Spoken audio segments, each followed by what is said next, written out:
Assalamualaikum warahmatullahi wabarakatuh. Bismillah, alhamdulillah, wassalatu wassalamu ala rasulillah, la hawla wa la quwata illa billah, amma ba'd.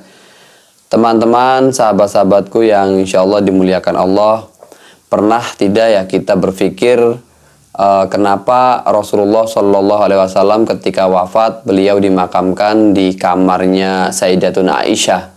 Kenapa beliau tidak dimakamkan di pemakaman para sahabat yang lain, atau contohnya di pemakaman sahabat yang syahid di perang Badar atau sahabat-sahabat yang syahid di perang Uhud? Kenapa justru Rasulullah ketika wafat dimakamkan di kamarnya Sayyidatuna Aisyah? Muncul pertanyaan begitu ya, muncul dalam benak seperti itu. Lalu apa yang melatar belakangi kenapa Rasulullah dimakamkan di dalam kamar? Saya temukan dalam salah satu referensi, saya baca ya untuk saya jelaskan kemudian. Waqtalafu fil makan alladzi yadfanuna fihi Rasulullah sallallahu alaihi wasallam. Para sahabat ini pasca Rasulullah wafat, ini sebelum dimakamkan, mereka berselisih ya di dalam penempatan Rasulullah akan dimakamkan di mana.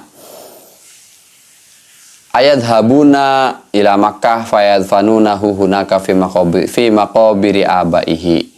Jadi banyak sahabat yang berpendapat bahwa sebaiknya Rasulullah dipulangkan ke Mekah.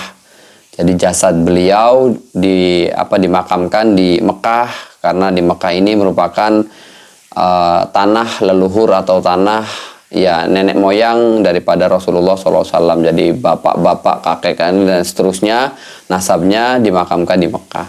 Sebaiknya Rasulullah dimakamkan di Mekah saja. Ini banyak pendapat para sahabat yang mengatakan demikian. Wali anna Makkah makanu maulidihi wa mab'athihi, juga dengan alasan bahwa Mekah ini merupakan tempat di mana Rasulullah dilahirkan dan juga tempat di mana Rasulullah diutus pertama kali.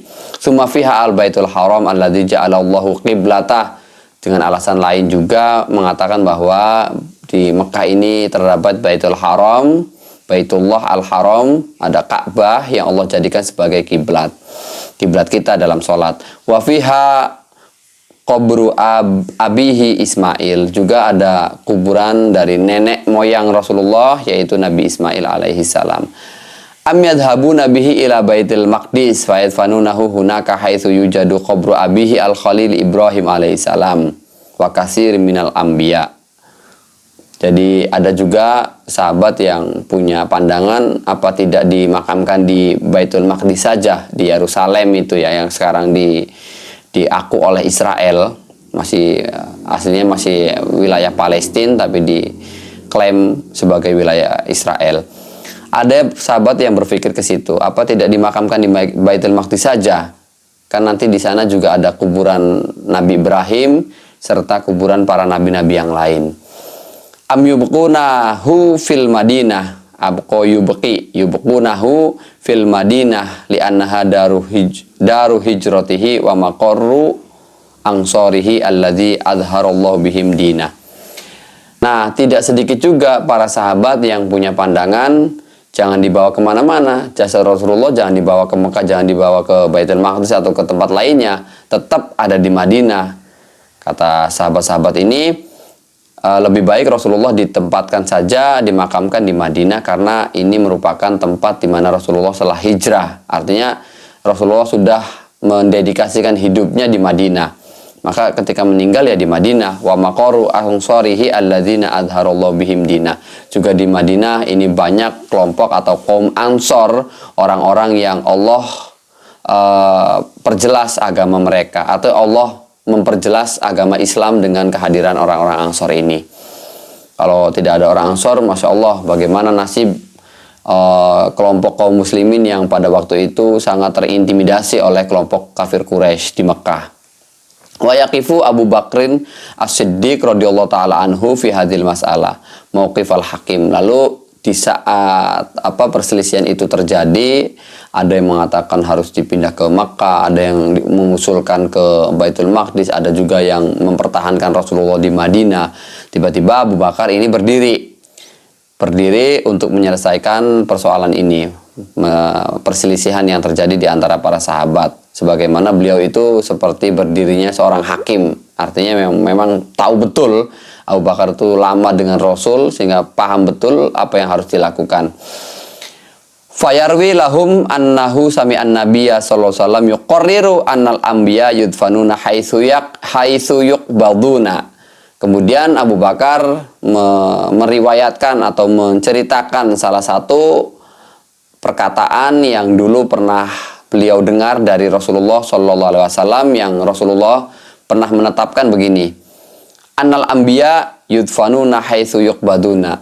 Sesungguhnya nabi-nabi itu, nabi-nabi Allah ini akan dimakamkan di tempat di mana mereka meninggal. Artinya di mana mereka meninggal, disitulah mereka akan dimakamkan. Para nabi-nabi Allah itu begitu, enggak dipindah ke tempat-tempat yang lain.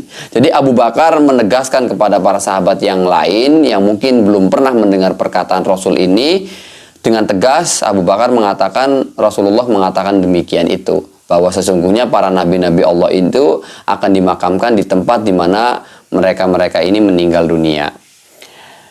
Fatastami'u kalimatuhum ala ayyudfana fi hijrati Aisyah allati mata biha. Kemudian setelah mendengarkan apa yang disampaikan oleh Abu Bakar ini, para sahabat yang berselisih akhirnya sepakat.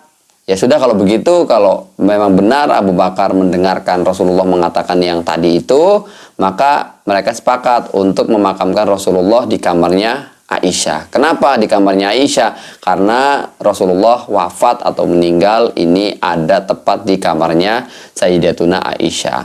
Kamarnya Aisyah itu di mana? Wahiyya fi darihi sallallahu alaihi wasallam, yaitu masih rumahnya Rasulullah.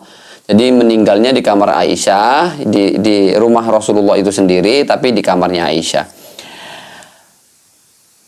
Al-mulasiqah li masjidihi. Jadi kamarnya itu atau rumahnya itu memang nempel dengan posisi dengan Masjid Nabawi. Itulah yang melatar belakangi kenapa Rasulullah dimakamkan di kamarnya Aisyah, bukan di pemakaman umum atau pemakaman para sahabat yang lainnya.